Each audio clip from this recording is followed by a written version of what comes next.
연력학 법칙, 제법칙들인데요. 0법칙부터 3법칙까지 있는데 요거에 대해서 개략적인 내용들을 살펴보고 또 안에 가서는 세부적인 내용들을 합니다. 그래서 개괄적인 내용들을 지금 연력학을 배우면서 연력학 2법칙이 뭐예요? 1법칙이 뭐예요? 0법칙이 뭐예요? 이렇게 설명하라고 하면 간단하게 설명할 수 있을 정도는 돼야 될 거 아니에요? 그래서 요거를 한번 봐봅시다. 연력학 첫 번째가 0법칙이죠. 연력학 0법칙은 열평형이고 온도의 동등성에 관한 법칙인데요. 제가 열평형의 개념을 설명했었죠. 두 시스템 간의 온도차가 안 나야만이 TA하고 TB가 같으면 열이 발생해요? 안 발생해요? 발생하지 않는다라는 거죠. 그래서 열평형에 관한 내용이 바로 연력학 0법칙이에요. 그래서 온도의 동등성을 얘기하는데 무슨 얘기냐면 A의 온도하고 B의 온도하고 같아요. B의 온도하고 C의 온도하고 같아요. 그러면 결과적으로 어째요? A의 온도하고 C의 온도는 어쩐다? 그래서 TA하고 TC는 같다. 온도가 같으면 열 전달이 있어요? 없어요? 없다라는 것이 연력학 0법칙에 관한 내용이에요.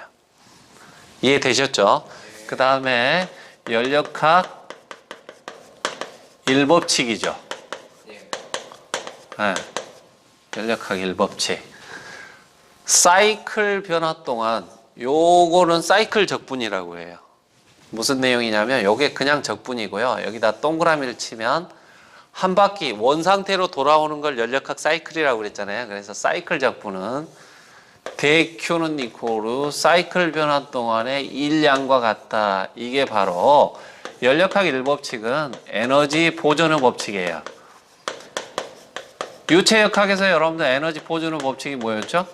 베르누이 방정식이었잖아요. 1위치의 에너지와 2위치의 에너지는 같다. 이렇게 푼 내용이에요. 에너지가 보존되기 때문에 에너지 양은 같다라는 거예요. 그래서 열과 일의 양은 같다. 이 말이 무슨 내용인지 이걸 가지고 설명을 해볼게요. 일 상태에서 이렇게 잡고 있다가 놓으면 어떻게 되겠어요? 이게 무게 때문에 쫙 하면서 얘가 돌겠죠. 네. 그러면 1 상태에서 2 상태로 가면서 2를 하겠죠. 그 2를 요게 프로펠러가 돌면서 어째 안으로 밀폐기 안으로 뭘 공급합니까? 열을 공급하겠죠.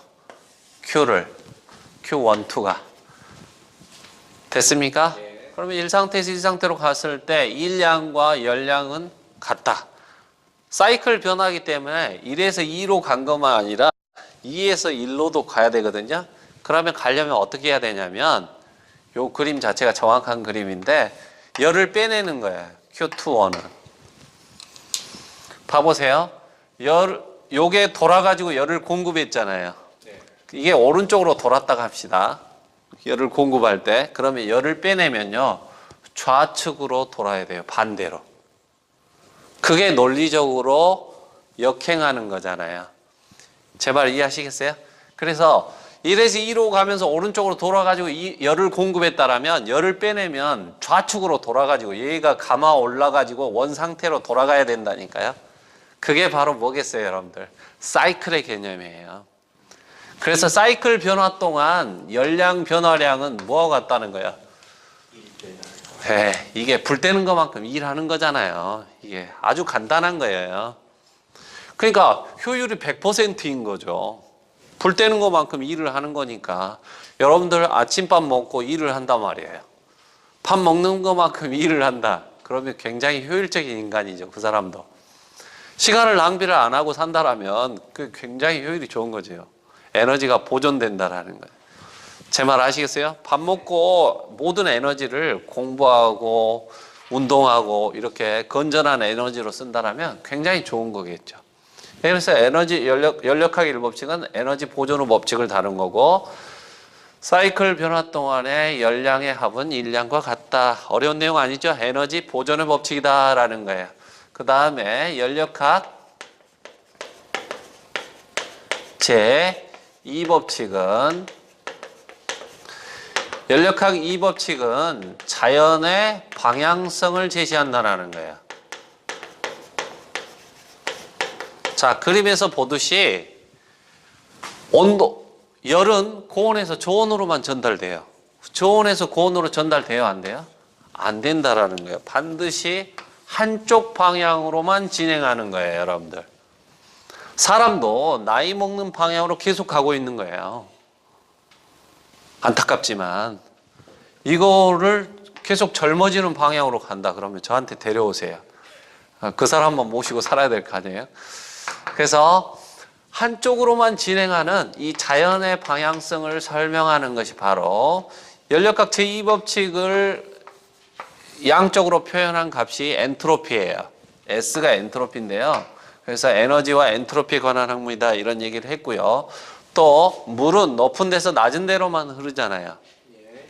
그래서 이 자연의 방향성과 열과 일의 비가역성을 여기서 설명할 수가 있는 거죠. 그리고 열기관에서는 얘가 뭘로 인식해도 좋다고 그랬어요, 여러분들? 손실로. 고온에서 저온으로 간다고 해서 손실만을 의미하는 건 아니에요. 실은 방향성을 의미하지만 열기관에서 봤을 때는 결과적으로 1에서 이 상태로 갔다 이 상태에서 1로 오는데 손실이 발생한다는 거예요. 양쪽 다. 이해되셨어요? 그래서 자연의 물이 있는데 거기에다 잉크를 떨어뜨리면 어째요? 잉크가 퍼져가는 방향으로만 진행을 하는 거죠. 네, 그 개념이 바로 연력학 2법칙이에요. 그래서 비가역성을 설명하는 내용이 바로 뭐냐면 연력학 제2법칙이다. 이런 내용입니다. 가서 또 상세하게 굉장히 많은 내용을 합니다. 그래서 일반적으로 이렇게 정리를 해보고 가는 거예요. 세 번째가 연력학 뭐예요? 3법칙이죠. 절대온도 뭐에? 0K에 이르게 할 수 없다라는 겁니다. 여러분들 이상기체 상태 방정식 PV는 이퀄 NOR과 T인데요. 그죠? 이 T가 0K가 되면 PV가 0이 돼버리잖아요. 물질이 없어져 버리는 거예요. 또 연력학적인 개념으로 대Q는 니코르 TDS라는 개념을 뒤에 가면 배웁니다.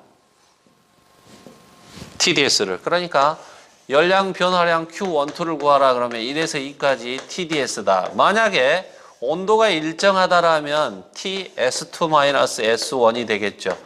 요거를 제가 설명을 간단하게 해드릴 테니까 요 개념들을 이해를 해야 나중에 선도 구하기가 편해요. 봐보세요. TS 선도에서 온도가 일정하다면 요런 내용이잖아요. 온도가 일정한데 여기서 열이 들어오는 거야. Q12가 이렇게. 온도가 일정한데 열이 들어오기 때문에 자 봐보세요. 요게 T고 요게 뭐예요 지금? DS죠. S의 미분값 DS를 어디에서부터? 1에서 2까지 즉 요게 S2고 요게 뭐겠어요? S1이 되겠죠. S2에서 S1이 바로 뭡니까? 요게 밑변이죠. 밑변. TDS를 하면 이게 일정하니까 T는 뭐에 해당되는 거예요, 여러분들? 높이에 해당되죠? 그래서 결과적으로 TDS 하면 뭘 의미하는 거예요? 요 면적을 의미하는 거예요, 여러분들. 대Q는 TDS 이렇게 하면 뭐가 된다고요, 여러분들? 면적이 되는 거죠. 이게 공급 열량이에요. 나중에 보시면 여기 선도에서 이렇게 카르노 사이클이 나옵니다. 카르노 사이클은 이렇게 네모로 나오는데 열혈 기관에서 효율이 가장 좋은 사이클이에요. 그러면 공급 열량하고 요거에 버리는 열량이에요.